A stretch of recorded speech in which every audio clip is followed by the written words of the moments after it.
What's the one thing you feel God didn't give you because he knows if he gave it to you, you're going to be arrogant?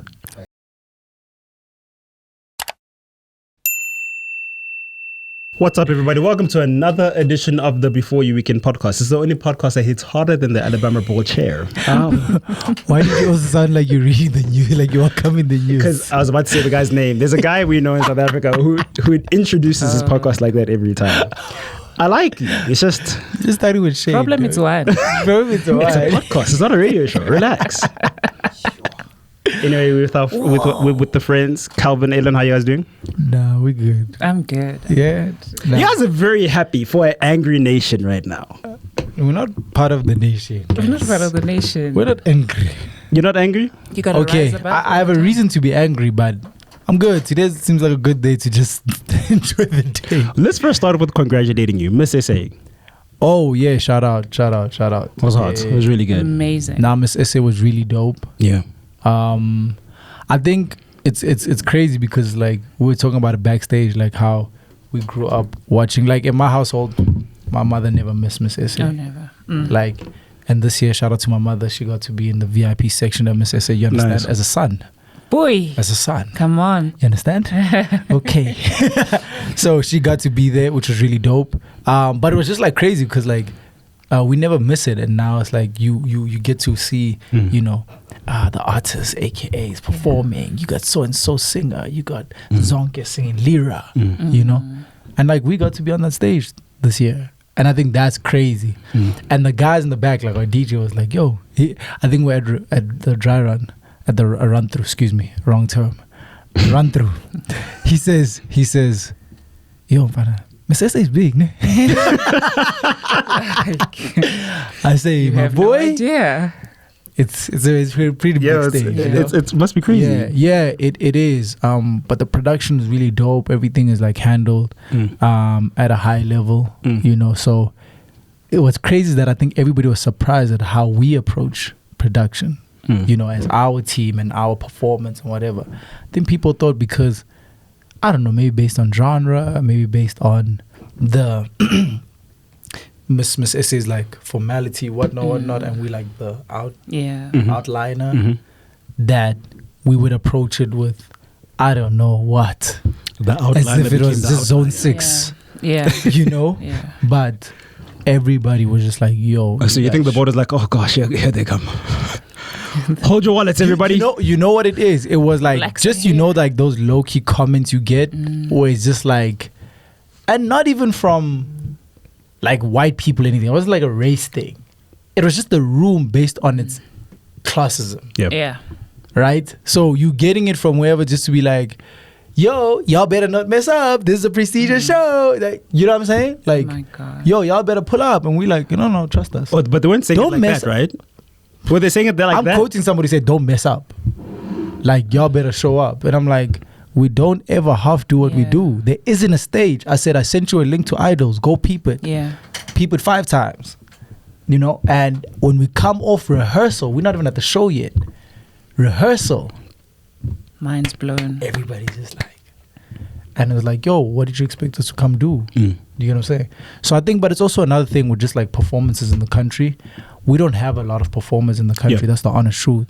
Like, we have a lot of artists that get on stage and do what they do, but performing is a whole nother conversation. And you know, we speak about that all the time. We consume like productions and performances around the world. And just because you're a singer doesn't mean you shouldn't perform. Yeah. Just because, you know, you're just a rapper or whatever the case may be, performing is still performing. And it doesn't matter what the genre, the type of style you're doing or whatever. Yeah. So I think that's then the difference automatically that, yo, these guys are performers. So yeah, Miss SA was incredible, bro. That's dope. Well done, man. Was. Thank you very much. That's on God. I think the only thing everyone was like, oh, let me create context. If all 54 nations did their beauty pageant, we all know the other 53 countries, they're going to be black people. I'm sure if they were watching ours, they were waiting to hear, and Miss SA is, and they were confused because Miss SA. No. Look, in Miss SA's defense, it was their turn. It was. It was their turn. We're a democracy again. We're a rainbow nation. Are you That's saying- what your Nelson Mandela fought for. This is a rainbow nation. So what you're saying is, No, it was their turn. we can't play this game anymore. We can't play. It's their turn. We've had 3 black queens. And it can stay like that. If they're And- prettier and smarter, let them win. Listen, my brother, you live in this democracy nation of yours, of your country. So you gotta live with it. I didn't even read the tweets. I just wanted to see I wanted to know how do women feel, because I'm sure in 2023 it's we're almost 30 years into democracy. This will continue to be a conversation for the next 100 years. To have a white person win, even if she did deserve it, great. But also it's worse if she didn't, because the story is she entered last year or the year before. No, but shout out to Natasha though. That people are trying to bring that up as a factor. It's not a factor. You're allowed to enter multiple times. Yes. yeah. Otherwise they would have stopped it. It wasn't a cheating thing or whatever.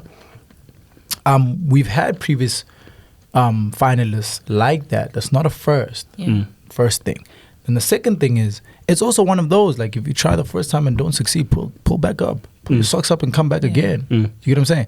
Some people are like, it's a reflection then of the others, because then if she was like second standard the last time, that means everybody falls under. And I'm like, no, that's rubbish, bro. It's like, and shout out to her, for coming back, especially like On a stage because that big. also if you know what a beauty pageant, like what it takes to go, it's still a beauty pageant. Like don't get that twisted. Yeah.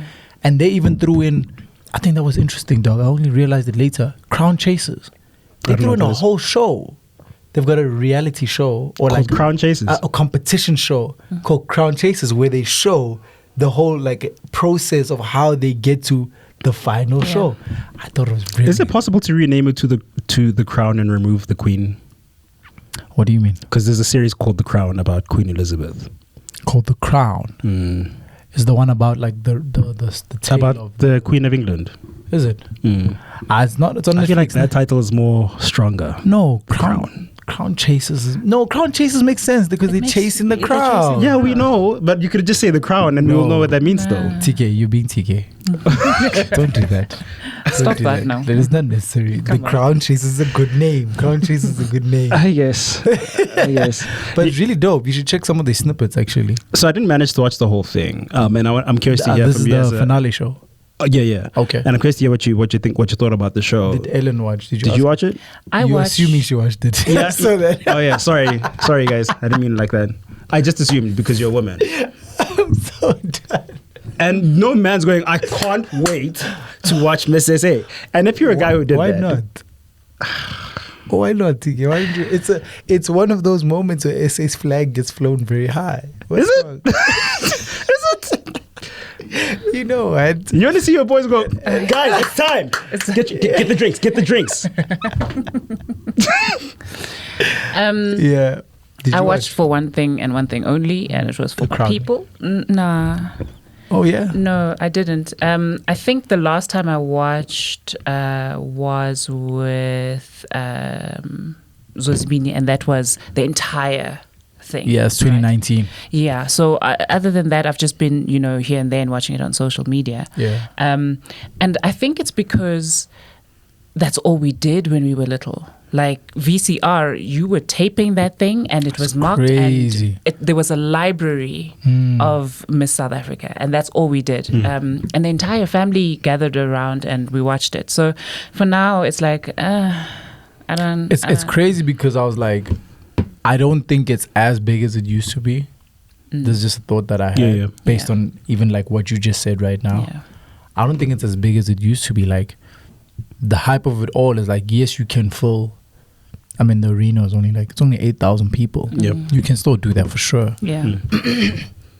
I just think like that sensation, energy, and Yeah. vibe or whatever is not like really like there like that. Yeah. Also because, you can't name 5 crowns in a row. Like you can't name 5 queens in a row. Like you can name them ad hoc. Yeah. Like I remember this one. I remember that one. Whatever. Yeah. Somebody was asking me that when we were backstage at some stage. It was like, who was the previous singer? And I was like, that's interesting that you asked that, because if I ask anybody, who's the last Miss SA you remember? Or if I say Miss SA, who's the Miss SA that you remember? Yeah. Everybody's gonna say Zozi. Impact. How crazy is that? Exactly, impact. Her impact is insane. And I think that's the conversation. Like, I think we can only measure the person who wears the crown according to the impact. That's how you remember them, not according to who won. And I guess Zozi is like a great example of that. Yeah.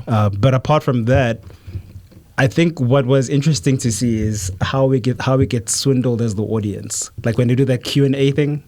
Tell us, how are you gonna accomplish whatever? People don't want to vote anymore. How are you one person who's here to be pretty? How are you gonna make sure here to be vote? Pretty? That's rude. I'm calling you out. I'm calling you out. That's rude. Okay, but we know you can't be unattractive in Miss SA. So yeah, I was telling somebody the criteria of Miss SA. Miss SA has 3 criteria. Face card. That's the first thing. Face never card. Declines. You need a face card at Miss SA. It never declines. It must. What does that mean? Just hold on. No, I'm carrying on. Wait for the list. Number two is that you must be within slim body category. Unfortunately, I don't know if we've gone on strike about that yet, but that's where we are still. Slot in Calvin body shaming snippet with. I'm not body shaming anybody. I'm not. We brought this up again when we spoke about fashion. Yes. 100%. Slot that in, okay? Slot that in. So, like, when you look at the men that are chosen, I'm wondering who's this for? It has less to do with the body type and more to do with the clothes. Like, for you to see the clothes and they cuts. Yeah. So, the fitting. Okay. But at the same time, yes, the industry kind of did have a lot to do with body shaming. Damn. So, you'll never see, like, your boyfriend and on these runway shows because he's got a belly. He does not have a belly. He does not have a belly, okay? Then just now you're saying, no, don't. Hey, wait, that was me. That was me. I thought you said I'm very body shaming. I thought you said I'm body shaming. And then number 3, you have to have brains. Yeah. You have to. It's a must. No, but before you go anywhere, remember the impact that we were just talking about now. Because right? How are you going to do anything? How are you going to do anything construct like impact wise? Like Zozi is brains. Yes. Like the way she moves, the way she's able to engage in rooms and whatever. This. If you don't have this and you have the first 2, it's bad. It's very bad.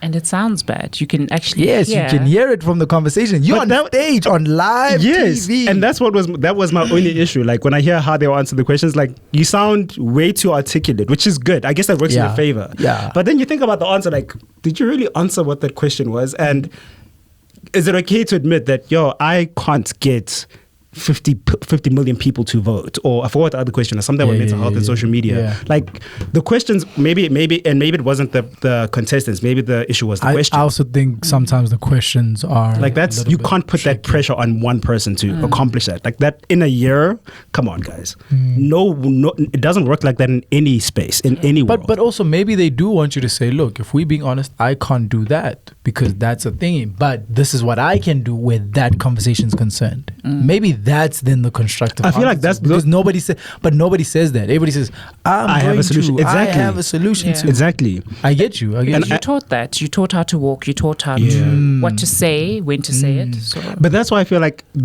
if it was open to public opinion, I feel like the person who would have won is the person who speaks like this, who speaks and pauses and thinks and you can see they're in thoughts. It's not this well articulated answer. Did you have someone like that on stage? No, unfortunately, I think the first person I heard, they were way too smooth with the question, with the answer. No choking, no stuttering, no thinking about what the question was. Like, that looks dodgy. So, if I had to go, what right? Was that, Ellen? No, I'm just saying, if I had to go, right? Okay, but and then hold on, okay? Just sure. let's let it slide. Office romance has begun. No. If I were to go and you're asking me a question, and then what you're asking is for me to say, ish, what I think is 1, 2, 3. I would have believed you more. You would have believed me more if I had spoken the way I would speak on a day-to-day. And paused. Think. This is my solution to it. Do you know what the issue is? No. Do you know what the issue? The issue is that all the answers are prepped. They already have the answers. Bro, I thought they're all hearing the question for the first time, and they kind of have an idea of what the questions are. It's sort of like going into an interview, and you know that they're going to say, "Where do you see yourself in 5 years?" Blah blah blah. So you're already getting if you ready do the research or whatever, answer. you can't have no directions of questions. Okay. And you It know might it's be not phrased good to say, different. Yes, you can't. You can't do that. So You wouldn't like obviously that? it's going to sound no. As an audience member, No, I don't mind. I would appreciate that. I don't mind and then you say your sentence, and then because that's how normal people Yes, speak. that's what I want to see. I get it, but like But you then said, now, it's a different platform. Let's just say you find yourself in the UN. You are busy. Yeah. Because those people are looking at you to be a representative, Yes. right?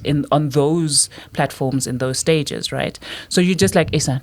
I get About it. voting. No, but I mean, like, She said, ish.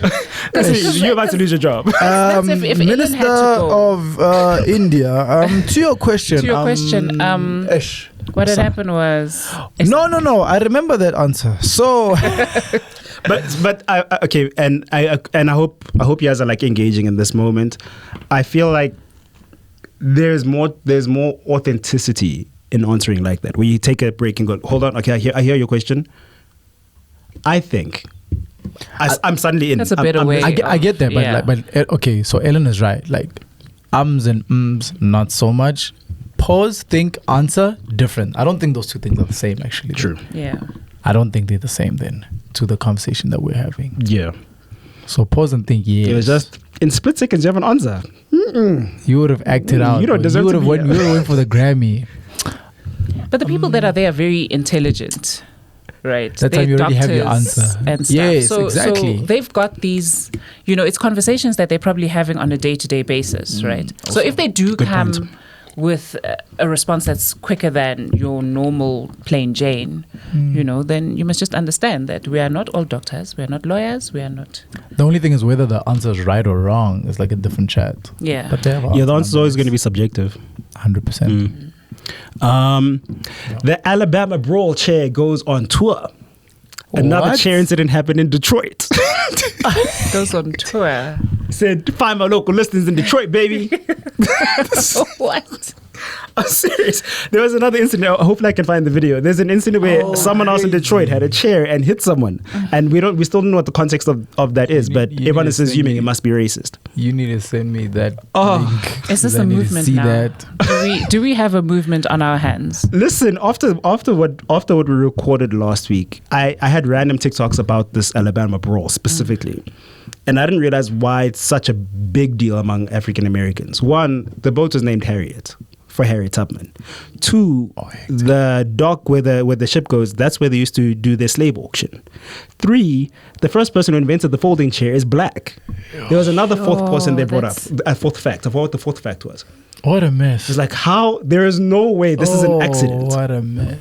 And then the last part was the white people got their asses kicked when they went to the hospital and asked for help. Alabama is predominantly black. Yes. So they went to a hospital with black nurses. And they just looked. And for the white people who think this wasn't racist, they were calling the nurses nigger. Nigger, help me. Are you serious? What do you think this is now? Oh, hectic. That's terrible. It's crazy. That's so sad. Like that's terrible. I hope like- they got what was coming to They them. probably didn't help them. Hmm? They should come South Africa. You know Baragwana Hospital. Man. And then Wirala. Kiwa mamba. Hi, kiwale. Okay. Yeah. Batlwele, re tla ba bona. Ba fe metsi or something. No, you send Panado. them the Home Affairs staff. That's who you said. Oh, they go on lunch and they mize you. Remo lunching abuti. Is Home Affairs still rude? Offline. I'm sure Home Affairs is still rude like that. It needs to come to South Africa. We'll sort them out quickly. And very fast. with nonchalance of note. Like, we don't care, guys. And you go there and you're like, I'm with the commissioner of whatever. Yeah, and then? And then? Then what? Okay.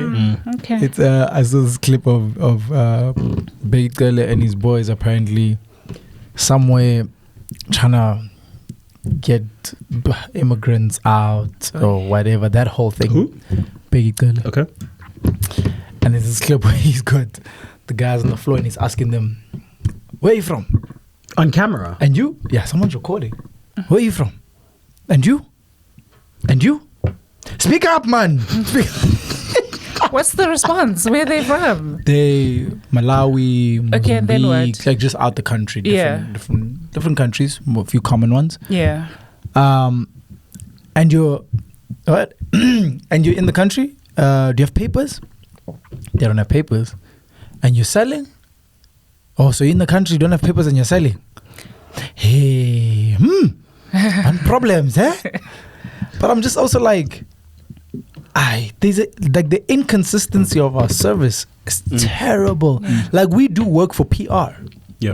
We do work Yeah. for PR. Yeah. Yes. Like we're putting up a banner, we're doing a piece of a road for PR. That's how I felt about the Hawks. That's crazy. That's exactly. That's exactly how I feel about the Hawks. Yeah. Like, there's certain news they the come Hawks up are like a real. There's moments operation? in the beginning I felt like, you guys are actually doing work. But then when you read the articles where their name comes up, it's like you're always tying it to something connected to someone who's connected to a politician, but not the politician. Of course. It's always someone else, but it's never the people you're supposed to be getting. Of course. And you make it, and they always make it look like you telling me all your Fanik addicts aren't doing anything dodgy. They're that good. Yeah. No, it's weird how the media frames them. It's the tricky thing about all these like type of operations. They're not independent from what's really happening in a government or in a country. Yeah. You know, you'd like to think that, and it looks like it is, like the Hawks are making sure that everybody that's doing corruption is getting You know, they also making sure that they get theirs, I guess. Yep. Yeah. You know, at the end of the day. Yeah. Because it's crazy, like when you hear, like, when you look at stories like a Pablo Escobar story, right? Where it's like for the longest time, you have this guy that's pretty much running a country. And then you have a whole country that says, "Now we're actually tired." Yeah. You know? And then you have the army involved. And you have everybody. Then, you know, I think like we have like, there's those type of differences. Yeah. Where you can see that we're allowing things. Yeah. We're allowing things. We know things. We're saying, as long as I'm good, hey man. Yeah. You know? Exactly that, yeah. Yeah. So I think that's kind of like just that disconnect. So I get what you're saying, like with the Hawks conversation, but it's terrible. We really do work for PR in SA. Yeah. It's the worst thing. I think that's why I struggle to read South African news, because now you can't just read the news for what it is. You got to read from the person's point of view and what's the agenda of that specific article. When you say you want to take that person down, for whose benefit? It has to benefit someone. They're not just writing it for us to know. Yeah. It has to benefit some narrative. Yeah. And that's the frustration, because it didn't feel like that before. And maybe I could be wrong, and maybe I'm an ignorant young person, but when I remember the moments when I read an article in the news, whatever, in high school, I didn't think of that. I thought, you're just telling me what I need to know. Yeah. But now it's like when you read, it's like, hold on, there's something off here. No, I think it's always been a thing. Because like, shout out to my dad. Like he put me on. Like he made me understand that. Like, yo, don't take the story for what it is, because it's got like a couple of layers to it, or it's got like a whole agenda to it. And that's that's narrative he's been sharing with me for years. And only later, when I got much older, I understood it, because I started being able to comprehend the information I'm getting now. But I remember when I was younger, he'd always say, because I would communicate what I'm being given as facts. I communicate it as facts. And he's like, not so much. Yeah. You know, you'd have to, and he's trying his best to not throw too much also, because I'm younger. So he's just like, you'd have to go a little bit further. Yeah. And I'm kind of like, okay, but I didn't get it then when I got older. Wait, pause there. When you said you're younger, so do you feel like your dad kind of protected you from knowing some information? Yes. Is that what you do right now as a parent? No. I think times have changed. And there's just way too much opportunity or access for the truth. So I'd rather give them the entire story than just give them a little bit, trying to protect them. I'd rather give them everything. I mean, there's certain things that, like, I remember, and like I was little and I was reading the headlines again, and it was something about a pedophile. And I was like, Dad, what is the pedophile? And he's like, that's not for you to know. But it's actually for you to know, because as a child, you need to know what to look out for, you know. But I remember that, and I suppose he was trying to protect me from, or maybe he just didn't know how to explain exactly, you know, to a child what a pedophile is and does. So with my kids, I let them know everything, so that, or I answer as truthfully as possible the questions that they asked. And I think that on its own is protecting the child. If you give them the truth, you know, then they're good. Do you think our parents protected us too much? I don't. Of what you said, because I think my parents were like that too. There's things I didn't know that they should have just told me. Yeah, but to a certain degree, you know, there's one aspect. There's like that part of the question, which is like protecting to a certain degree. But remember, we commonly have parents that say you're too young for this. It's more you're not old enough to have this conversation, or you'll understand it when you're older.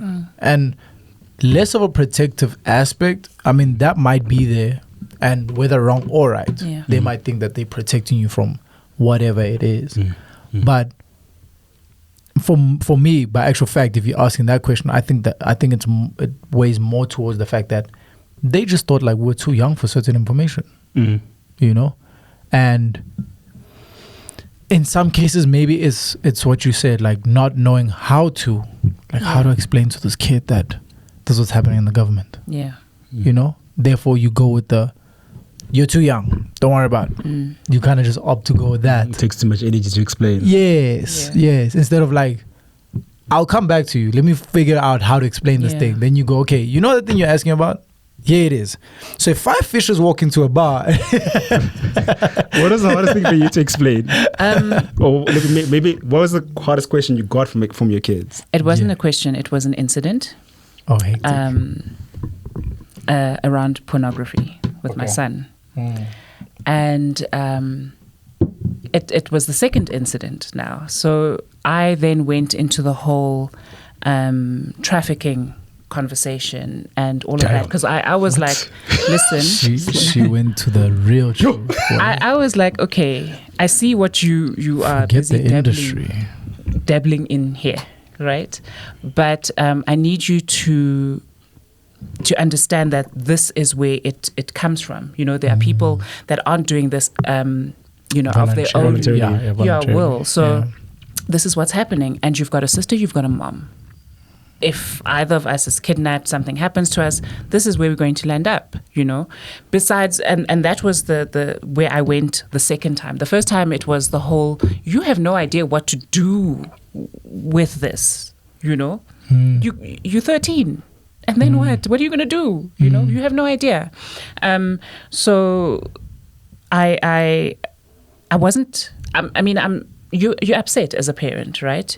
But you need to address the child, which is something that we had a discussion over like a few weeks back, on how to talk to kids where you don't shout and swear and you have a conversation, because they're grown and they understand, because they wouldn't be watching certain things, engaging in certain things, if they didn't have some sort of curiosity or understanding, you know? Sure.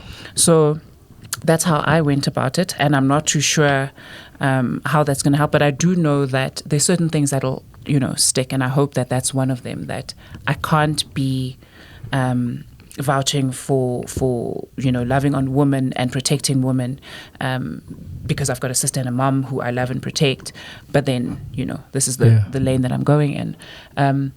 I think that sometimes we, especially as Christian people, you go the faith or the Christian route very quickly, and you're like, but God said. You know? Are you condemning? And you're condemning, and while he is watching, God is there, and he could care less where God is seated at that time, you know.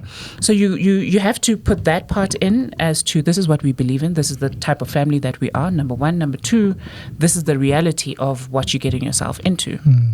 So you just take it every day. That's a tough one. Definitely a tough one. Trying to wonder, like, what conversations are we not ready for? Because I think parenting is definitely going to evolve. Like, especially for, let's say, maybe our generation going down. I think the conversations are going to be very different. And I'm curious to see how, are we ready to handle those tell us about the pedophile thing. Yeah. Or what did Bill Cosby do? What's so wrong with Bill Cosby? Yeah. It's like, but Dad, you listen to Michael Jackson. Like, now you got to have these conversations. Yeah. I think You're never ready.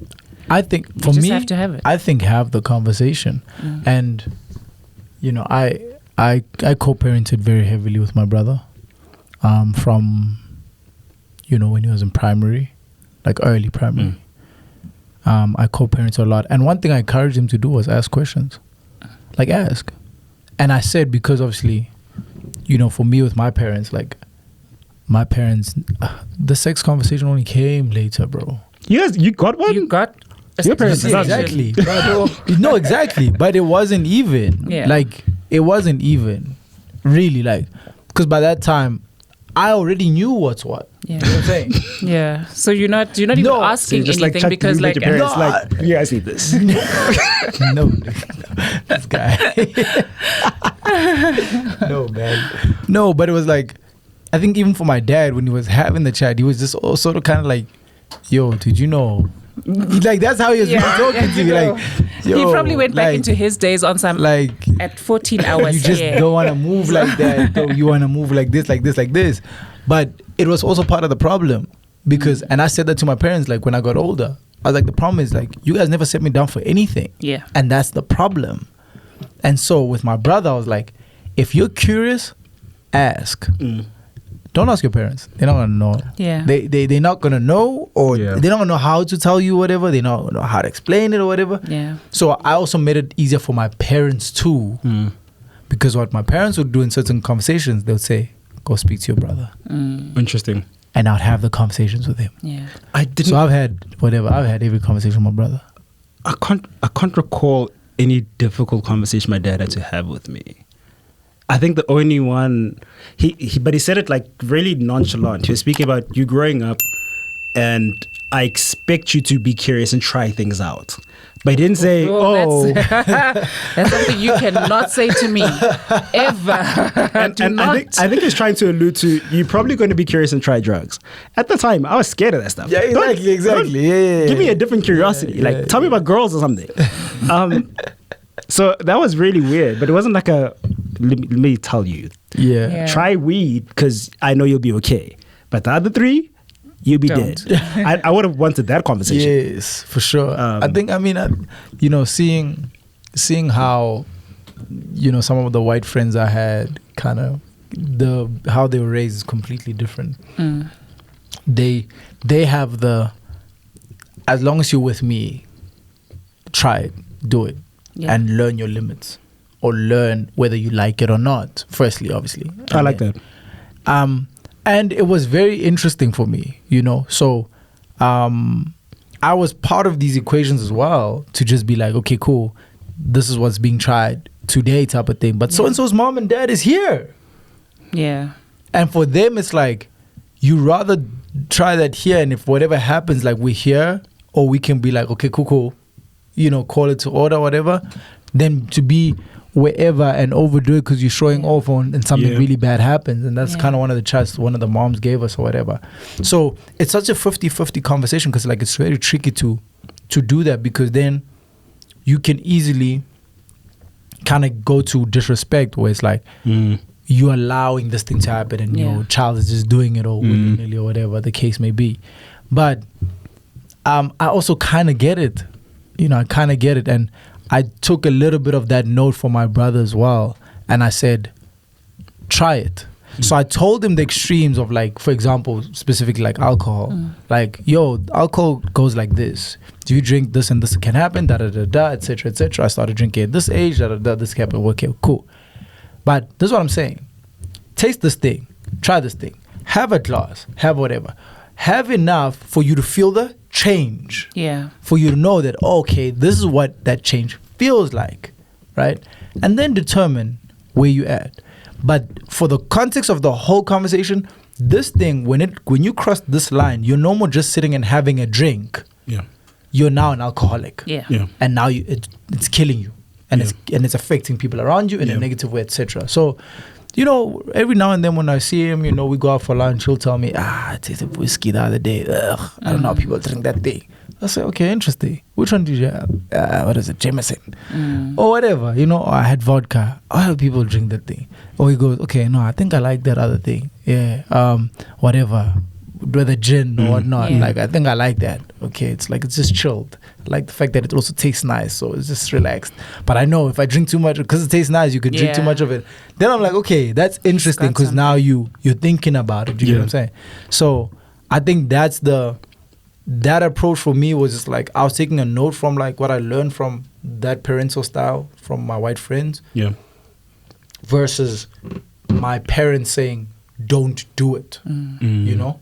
And I'm like, okay, they said don't do it. I did it. So that doesn't work. Yeah. You know? Yeah. So I think we gotta find this. Yeah. So I think we definitely have a whole different parenting style. Yeah. I think even like Ellen's a good example of that for sure. Because you have Parent of the year. Nah, she's really like a dope mom for real. I mean, you know what I'm saying? Like, that's a what a son, you better post him today.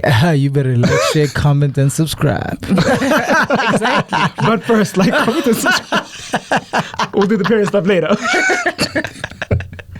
right, let's move on. Police arrest kid because, okay, this is how I wrote it down. Wait, hold on. Tickets come with problems today. He's always the problem. It's not me, guys. This is the news. Okay, I'm putting you on hold. There's a school in Midrand that shut down. Yes! Yes! I got a lot to say. Oh my word. Do you... It's giving. What is it? Got me so mad. Okay, so for those of you guys who don't know, Crowthorne is a private school. Crowthorne in Midrand. As far as I understand, that white man is not even employed at the school. He's someone's husband. Yeah. Principal's husband? Is it the principal's husband? So this girl was told to leave the premises because she's got dreadlocks. Yes. Like the dreadlocks are going to lower her math mark. It's like the dreadlocks are going to fail her for math. Yeah. Like, what the it's not even in their code of conduct. One. So she's told to leave. It's a Christian school on top of that. So, you know, Christian schools are the worst to go to. Yes, all Christian schools are the worst to go to. Avoid that. I've never been to a Christian school, so I can't really comment. So... This is my frustration. We're going to keep seeing this for the next 50 years until there's consequences for racism. We can't be shocked. We're not allowed to be, we're not allowed to be as angry as we are because, I mean, this is the government we voted for. They have no consequences for these kind of acts. Yes. And I know people said when I spoke about this during the Stellenbosch situation where the guy's stuff got peed on. Yes. My response was, for acts of racism, the entire family must feel the pain of that, not just the person who did that. Because the same racism has set back 6 generations of black people. You can surely centralize that to one family because that's how they all think. The architect of apartheid wrote a book, and in his book he said, it's going to take the other race 9 generations just to measure us. Just to be equal with us. We're not even there. That means we're probably about 6-7 generations in. No, we're not even. Only like 6 generations later, maybe then we can compete, according to that book. So I don't feel it's harsh to go. That's so hard. He wrote that? Yeah. So I don't feel it's harsh to go, if you're racist, your business is freeze, your bank account's freeze, your kids can't even go to school. The same lack of privilege or lack of access that black people had, they must feel that for 3, 4, 5 years. And I remember when you had this conversation, because I remember you mentioned that when... What's the dude from Cape Town who said not a cafe inside? Yeah. Right? Mm-hmm. You said that. You said this, actually. And this is what I said. I'm going to say it again. The problem is the same people who own the banks, own the schools, own whatever, and the same WhatsApp group. Yes. Yeah. That's the problem. Yeah. Because then they say, oh man, he did nothing wrong. Yes. The child must fix her hair. Or, he was just being too excited. He shouldn't have said anything. But we'll give it 72 hours. It'll blow over. So that's where the biggest... And if everybody's like, you know, a bit confused to what, you know, kind of like a Julius Malema speaks about it, stuff like this. For sure. Yep. We're not... When you go past the so and so corruption, this and the third. Every country has corruption. Let's go past that. We've been speaking about that and focus on that for way too long. Every country's got corruption. That's facts. But now we're speaking about this aspect here. You see, if this aspect here changed, you could implement that. Yeah. And that's what that guy was talking about in the book. That only 9 generations later, that will happen. Why? Because I'll own a bank, you'll own a school, you'll own. Yeah. Do you get what I'm saying? Yeah. You will own half or more than half of the system that we're all in. Yeah. Then we can go, okay, no, you want to move like that? This is how it's going to go. Yeah. Right? Yeah. So it's really the saddest conversation for sure. I mean, essentially saying, if that was the punishment, will there be any big businesses operating right now? Because the big businesses are owned by people who happen to be racist. Yeah, it would affect the economy as we know it. We won't have electricity. We don't have electricity, TK. But We're also running on generators we're so right comfortable with the status quo as it is. Like we are okay with a Fundamerva, with a whoever running things, because then it means that I can relax, and it takes me back to how you guys performed over this past weekend, where you walked in there and they were already like discrediting and saying that you guys don't F this up because this is big, and until we have more and more people, and it's only going to happen with, it's weird to say your generation, but that's a fact. Your generation comes into spaces. It doesn't matter if it's in corporate, entertainment, wherever it is. Come into spaces, take up space, make yourselves heard, that we're going to see any differences made. Because now I'm okay with Meneer van der Merwe owning that, because all I have to come and do is clock in, clock out. That's all. I don't have responsibility. I don't have, any cares in the world. The minute it has my surname on, the minute it has legacy attached to it, then it becomes so much greater. And I don't think we are hungry enough for that as yet, as a country, as 100%. A people. We're not hungry enough for that. So we're going to be waiting a long while before that change, kinds of systematic change, happens, because we're just too comfortable. It's fine. I'm used to going Gwamlungu and working. I don't want to go to Kelvin's company because Kelvin Skulinai. I know Kelvin, so I'm not. Facts. So it's gonna take a long while, man. We're gonna be stuck in this thing for a very long while, and it's that heavy of a situation where people actually have to take action, but we can't because we don't own anything. You know what's crazy? It's also like, it's like we're okay with going to like De Beers and whatever big company corporate. Oh yeah, we'll flash it and running through, 9 to 5 policies, company policy, that's what I meant. And however those rules go, you've got to be. But when Calvin wants to build a company like that, how? Now you want to be like. Yeah, now you want to.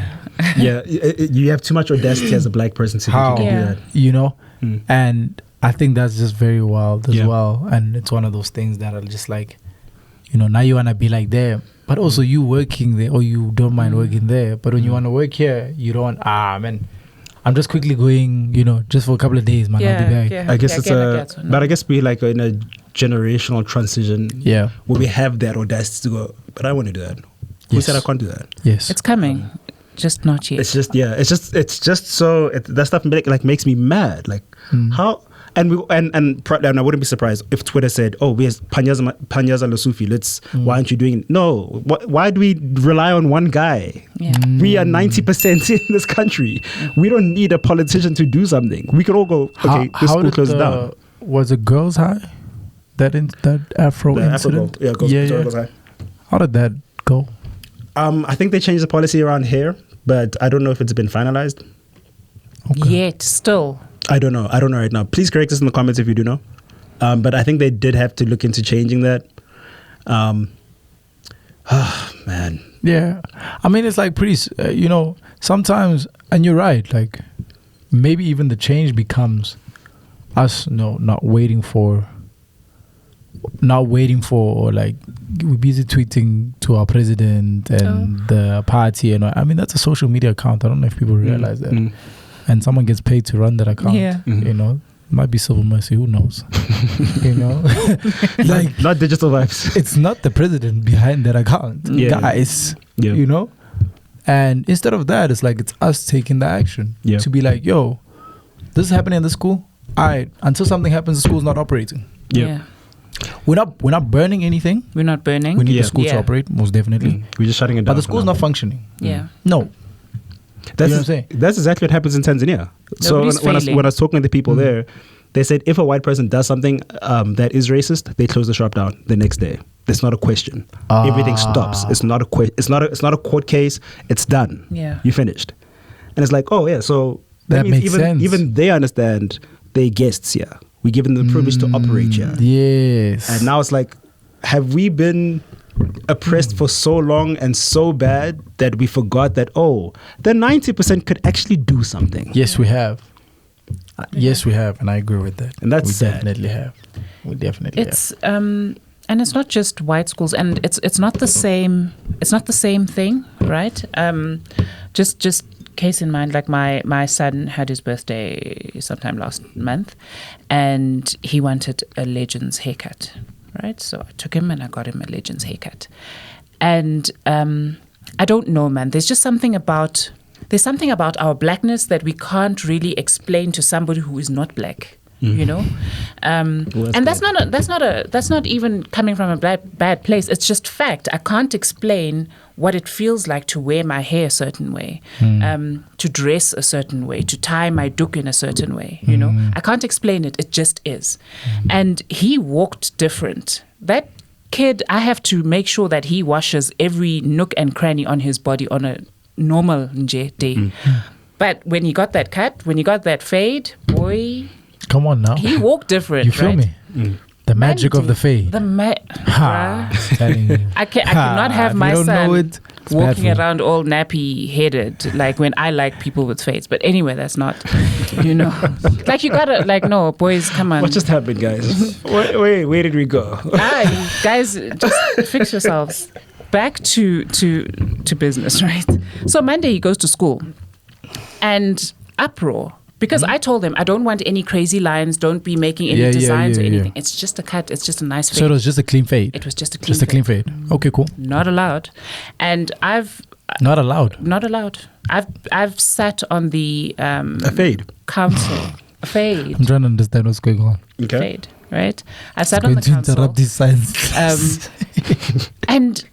my son he doesn't necessarily struggle, but he you know, he needs more attention. They couldn't care less about the academics. They took him out of class and they walked him to, I don't know if one of the disciplinarian teachers or whatever, and said, is this allowed? So I'm like, okay, you took your time to march my child. A lot of time. To go and check if this haircut is allowed, and you couldn't care less about how he's, you know, working in class and stuff. This is a black school, you know. Exactly. It's run by white people. We've got white people in the council and all of that. Yeah, school governing body. But this is a black school. How about you understand how we feel about certain things? How do I feel about my hair? How do I feel about how I dress? And it's not like silly things like the length of your uniform or, you know, stuff like that. I'm not talking about that. I'm just talking about being black and our Africanness and understanding what it feels to step into being African, right? And because we all lie down and we now go and let me just go and fix his hair. I was like, child, do you know how much a Legend's haircut costs? I ain't going nowhere. Half a bar. It's Let me let you guys know if you didn't know. It will grow out. I'm telling you, it will grow out. And everything is fine. Yeah, everything is fine. Don't worry about it. Did he pass? He will pass. Is he attending school? He's attending school. Why are we bitching and moaning about stupid stuff like this? You know, and it's like I'm saying, it's not just at the white schools. It's everywhere. We are so oppressed that we can't even speak up on things like that. You're mentally oppressed, yeah. Yeah. So we've got a very, very long way to go. It's crazy because she was saying like it's not even like the school uniform was like, you know, long or whatever. It's not even that. It's not that. We had guys that were tailoring their clothes in school. Like tailored pants. Yeah. You know what I'm saying? Like customize this with a line here on the side, you know. We had a specific guy that used to do that. Shout out to Taylor Kane. You know. Used to do that for everybody in the school. And like it's crazy because you have like stuff like that happens. And like we had moments in school that were like very dramatic in terms of I'm gonna say legality, I guess, where it's like, okay, you're breaking the rules. Yeah. Like, and I always thought things like hair was like silly when, you know, Shannon comes back with a pink strand. And I'm like, bruh. You know? No. And, you know, we had like, there were things like, I remember the craziest thing was these guys kind of, I guess, broke into the school, I guess. But when students. What? We got into the school. And all the logs. They didn't break it. They got in. They got in. Wait, somehow. why? They didn't break anything. They got into the school. But they weren't supposed to because it's locked. Well, I don't think it was logged. It's just that they. What's going on in semantics? Listen, semantics. Okay, we're getting okay. Look, because to enter the school, if you pretty much think about it in just technicality or practice, to get into the school is just one gate. Like there's one gate that you just walk in. Then you're in the school. Yeah. Right. But then they did something really crazy. Like they changed all the locks like on the doors and they basically like switched them around, so then like you couldn't put a key to unlock the door essentially. And this was like through one building. So we had 3 buildings. They did in one block or one building. And like created like a lot of chaos. But that's vandalism at its best. Yeah. But you know, white guys think it's funny and it's dope. And we all found it entertaining, but then that's not really a big issue per se. That was the white boys at school. Of course. Okay, here's the thing now, right? Black guys are not doing that. Black guys are smoking weed. That's what they doing.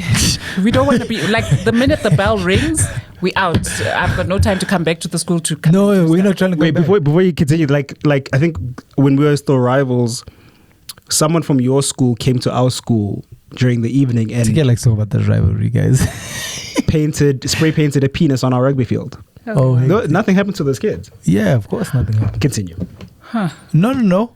I can give you another one. There are guys that planted a tree in the cricket pitch. They planted a tree in the cricket pitch. Look, you need to understand, as white guys. Nothing happened. Thank you. Nothing happened. Everything was alright. They just got scolded and maybe suspended for a day. Can't do that. Can't do it. Okay, oh my gosh. Not here. Now we have to fix the cricket pitch. How expensive it is. And we've got a match coming up, boys. Yeah. Oh my 10 gosh. minutes, So it's just about.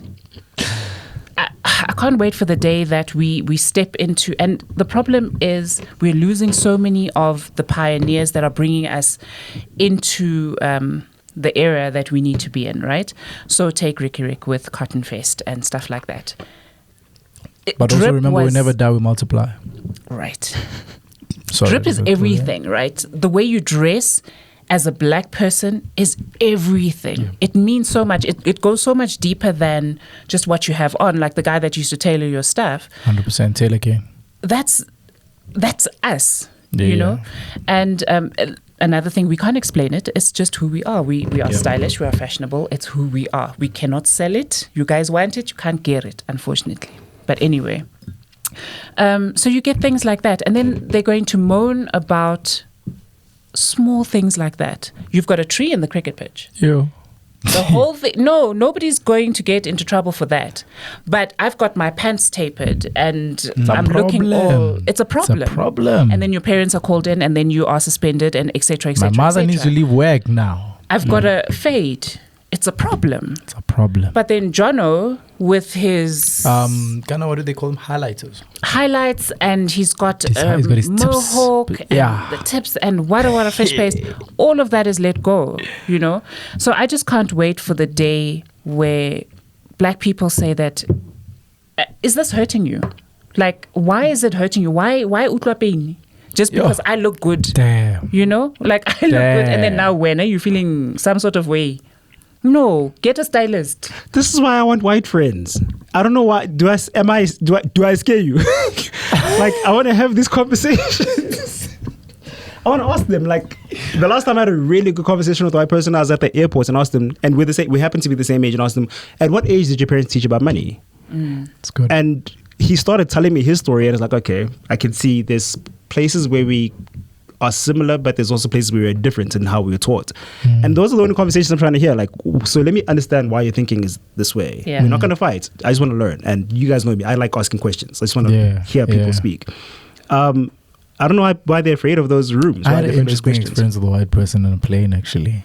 This other old lady I sat next to, and I get in, and I normally do this routine where I try to get in like early on the plane.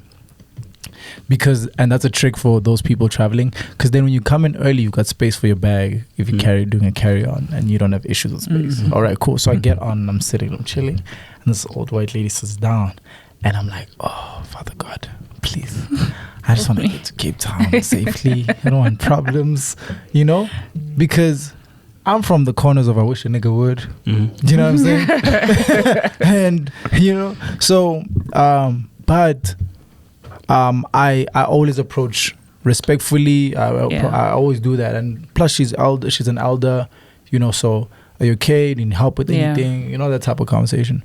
Now, I think at first, I picked up on her restraint a little bit, like but then she was just like, okay, cool. This black guy is cool. Also, you speak well. Okay. And I do speak well. So that kind of puts the guards down. And then the total unexpected, this lady tells me about, she asked me my reason for going to Cape Town. And then that opened up me asking about her. And she's like, she's flying back with her family. And then she pointed out several people on the plane that are with her. And then she speaks about her husband who had passed away. And then she goes on and tells me the story of the day her husband passed away. And then she gets to the end, she's crying now, but not hysterically. She's just coming out tears as she's telling the story. And then she says, I've actually never spoken about it ever since it happened. And I'm like, that's crazy. That's why they like you more. Because I don't know how to. If you're gonna cry in front of me and you happen to be white, someone will go, oh, okay. So when they talk to you, I'm very empathetic. I don't know, and maybe that's my bias I need to sort out. I'm empathetic towards our own. But when I hear another person say something like that, I can't go, I feel that. Yeah, but it's also like, for me, it's the human aspect. Yeah. Like, we were just being human at that aspect. Yeah. There wasn't a racial conversation. There wasn't a class conversation, And it's sometimes that thing where I get annoyed with people. I'm like, we're on the same flight. Why do you think you have an upper class than me? That's beautiful. If you have more money than me and you think that, well, I've got more money, then go fly on a different flight, bro. Or go charter plane or private plane, excuse me. And where there's guys that are like that. And I've had one or two incidents like that. But in this case, it was just like, we were just human and we're having a genuine human experience. And I think sometimes, and I think that's the thing, maybe with other races where black people that's why we have Ubuntu. We have that at the core of who we are. Because our first engagement, we engage at a human level. Yeah. Yes. Then everything else follows. Then scenarios or situational things follow. Yeah. And that's what they don't understand because that's completely missing. 100%. Yeah. And like a comment said last time, this episode was sponsored by Black Lives Matter. Yes. Okay, we got 2 more points and then I've got a question, then we're going to wrap this up. We're reaching the hour. You guys have you seen Blindside? Have you seen Blindside? What was that movie? The movie with Sandra Bullock and the I've player. heard of yes, I heard about that story. Go. Yeah. Tell me what's going on. I've been trying to catch it. I keep missing it. So what happened was this boy was destined to be in the NFL, becomes an NFL player. Great, cool. He gets adopted, but he found out later that he was never adopted. He signed over conservatorship, which means they owned the rights to his name. So all the money that was made from the movie he never got. Those white parents got. Yeah. He's in the I think he's done with the NFL. He's probably retired now, whatever. But like, so it's based on a true story. It's based on a true story. So why is everybody having Sandra Bullock? Because they give away. She won an Oscar for it. I don't understand. What does that have to do with? It doesn't. I mean, I can see from an optics point of view, people go, "We love you even more." I think black people really like Sandra Bullock. She's really dope. We like Sandra Bullock. We've never met her. Yeah, we like her. So it's a weird expectation it's neither here nor there for me. I mean, she's why actor in so. No. Reality. We all watch the ETV repeated. When I was a kid, bruh. that was my white crush. I was like, she looks How pretty. did you end up this way? You had a whole white crush growing up. How did you end up this way? Yo, What happened was I realized I was black. Yeah, from where we from, that's a whole thing. Most definitely, you grew up around white people. there you was Bo understand. Jessica Mufokeng, Bo Mang Wena, you jump. And you like, Kibatla Sandra. That is the one I want. Have you seen Speed? Have you seen Speed? So I think that, they put an unnecessary expectation on her. Yeah, that had nothing to do with. If she was playing a part, she was playing a role. She just said, "I love the story and I want to play it." Yeah. It's So they wanted her to do something about it. yeah, and there's nothing she can that's do the now. problem. There's nothing she can do about it. Yeah. That's a whole legal battle you cannot win. But that's sad. Someone owns the rights to your name. Yeah. Kiki Palmer's gonna play lead in Usher's next music. Oh, I was supposed to be that. Yeah. Usher's my guy. Let me tell you, Usher's my guy, right? But also Kiki's Kiki. Kiki's badass for real. Oh, yeah. Like she for real. She told her baby daddy, "I'll show you even more." You think you didn't? You think What? you saw it? OnlyFans account coming soon. Watch this. Okay. Last thing, and we're gonna wrap it up. Last thing, producers, and this is the question for everyone here. Yeah. What's the one thing you feel God didn't give you because He knows if He gave it to you, you're gonna be arrogant? Yeah. That was fast. That was so fast. That was felt. Someone in the back, see in the back, say hi. No, I mean you fine anyway. I mean, you- nothing wrong with your height anyway. We love you anyway. What are you saying? I think God didn't give me the ability to sing. I'd be Oh, arrogant. hey. I can see it. Okay. Mm. Ellen, do you have one? I can do something about it. It's just naturally. I think if I had an ass and if I could dance, bruh, like I would be using that thing. Like I wouldn't listen to anybody if I had an ass. Now I'm just like I'm very concerned. And you're tall, so the ass would be head height. It's not that tall. You. Sorry guys, she's not that tall, but I mean. No, actually, somebody walked in today and said, "You're actually taller in person." And I was like, "You don't know me like that." I think if I was an athlete, damn. And that's where the track or basketball, like, Yeah. yeah. You're going to be I think problematic. Yeah, I think I would have been. Like, that's my thing. Cause like, But you low-key are. Like, I think there's just something in you that's just like, I don't want to move in that way. what? But I think you would be really problematic. Like, you could if you wanted to right now. Being an athlete. No, not being an athlete. just I'm just being being current with what you do like now. with Nah, what you're because doing. I'm myself. So I just see this as work. What I do Yeah. is just work. I just work. Yeah. So I was explaining this to somebody not too long ago. I'm like, I don't see what's happening the way everybody else does. Because for me, it's work.